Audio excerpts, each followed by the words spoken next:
So in this video, we're going to learn about some injection sites for subcutaneous and intramuscular injections. Subcutaneous and intramuscular injections. So what you can see in front of you is a mannequin here. I've tried to cover the mannequin just to protect the dignity of the mannequin, if there's such thing. So let's start with subcutaneous injections. For subcutaneous injections, we can inject at the back. Essentially, we're looking for where fat is. So we can inject at the back of the arm, so around at the back there. We can also use the upper arms if there's enough subcutaneous tissue there. We can also use the thighs, the upper thighs, if there's enough subcutaneous tissue there. We know that there's enough subcutaneous tissue in the gluteal region, but we don't inject subcutaneous injections in the gluteal region for the reason that it's a very, very sensitive area. The same applies when we talk about the tummy.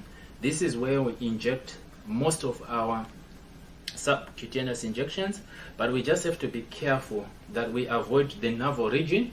You know that that can be ticklish, and it's also very sensitive area full of nerves around there. So we need to avoid that navel area or the umbilical area. Then we need to go a bit lateral, but we need to make sure that we assess the subcutaneous tissue. We palpate a little bit, we inspect and palpate to make sure that there are no lumps underneath, especially for those patients who receive subcutaneous injections on a regular basis. For example, diabetic patients or patients on blood thinners such as Clexane, right? So normally we just go on the lateral sides and we look for an appropriate injection site that. So usually for all subcutaneous tissues, subcutaneous injections in the hospital, we usually go for the tummy, unless there's a reason why we can't do that. For example, they've had gastric surgery or anything like that, then we can look for the other sites that I've talked about. Now, this takes us to intramuscular injections. All right. Intramuscular injections, we've got a variety of sites for intramuscular injections. The first site is what we call the deltoid injection site. So deltoid muscle is the muscle that's able to raise the hand. So if the hand is moving like that, that's the deltoid muscle. And you can actually, so you can see on this mannequin here that it shows you where to put the injection, right? When you're in the lab, I would like you to give it a go and practice injecting intramuscular injections there. I've already shown you how to do an intramuscular injection, right? But to assess the site for the intramuscular injection, what you would like to do is, first of all, ask the patient to raise up their hand, and then you can feel the muscle that contracts. It's a triangular shaped muscle, starts from the acromion processes and the sort of the top of the humerus here, and then covers the shoulder, right? And goes in a V shape and inserts into the humerus, just at the bottom there, so it's able to raise the hand.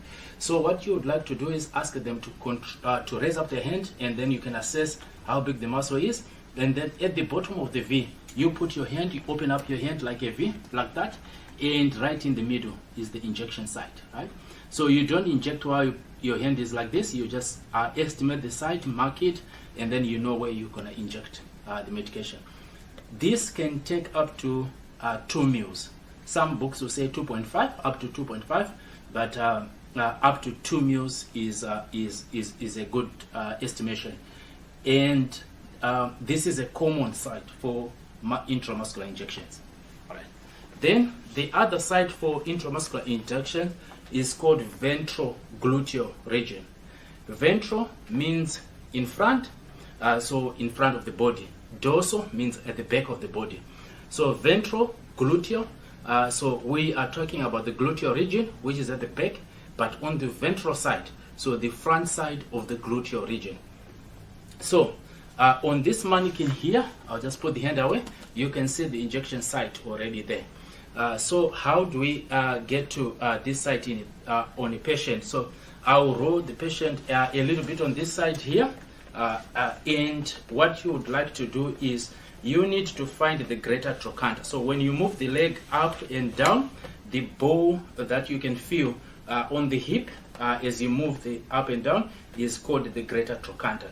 And when you put your hand on the greater trochanter and open up your hand like a V, and this right in the middle is the side. Again, it's an estimation. We don't expect you to be actually palpating the patients. So you can still put your hand on the greater trochanter, but then some people may have smaller hands, and so you estimate. The other identifier is that it's above the superior iliac crest, or just ahead of the superior iliac spine, and the superior iliac spine will be somewhere here, so just above that. So this is the safest area to inject, and it can take up to 4 mils. So up to 4 mils here. Then we have what we call a dorsal gluteal region. We rarely use this. I just have to teach you so that you know that it does exist. In this case, you divide the gluteal region of the patient into 4 quadrants. So 1, 2 lines, that's 4 quadrants. So I'll do it touching the patient, but we don't expect you to actually touch. It's an estimation again. And then you actually inject in the upper outer quadrant. Upper outer quadrant. So this is called dorsal gluteal. And you can see that this is ventral gluteal because it's a bit in front. So dorsal gluteal, ventral gluteal, a little bit in front. So now, this injection site here can take up to 5 mils. So this injection at the back here can actually take, it's a big muscle, the gluteus muscle is a big muscle, takes up to 5 mils. We like to actually inject, we have rejected using the dorsal gluteal, we like ventral gluteal because it's safer. And what we are trying to avoid is the sciatic nerve. And the sciatic nerve runs inside like that into the leg. If you, by mistake, inject the medications into the sciatic nerve, you can paralyze the whole leg. So that's how dangerous it is. We have to be very, very careful. So we are trying to avoid injecting medications into the sciatic nerve. And the best site is the ventral gluteal site. Right. Then here, the last site that we can inject is called the vastus lateralis. So this is a big muscle in the leg, and it can take up to about 6 mils. So it can take the largest amount of fluid, so up to about 6 mils. As a general rule of thumb, the more mils you need to give, the more you need to question yourself whether intramuscular is still a good idea.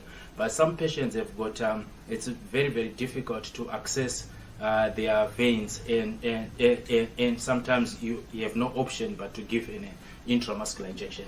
So vastus lateralis, there's a big muscle that runs in the middle of the leg called the rectus femoris, and on the side there's a big muscle that runs which is called vastus lateralis. In the inside of the leg there's vastus medialis. In the middle there's vastus intermedius. All those 4 muscles form what we call the quadriceps femoris. So quadriceps femoris, or the muscles that cover the leg at the front.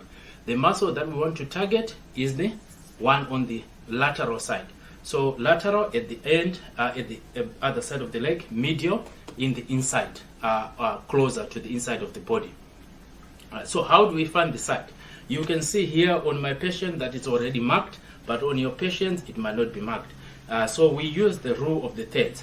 On the lateral side, I put my hands like that, and then one third each, and then again in the middle.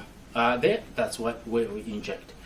So this is how we give intramuscular injections and subcutaneous injections. I'd like you to practice in the lab, come to the lab and have a go at actually finding the sites on each other.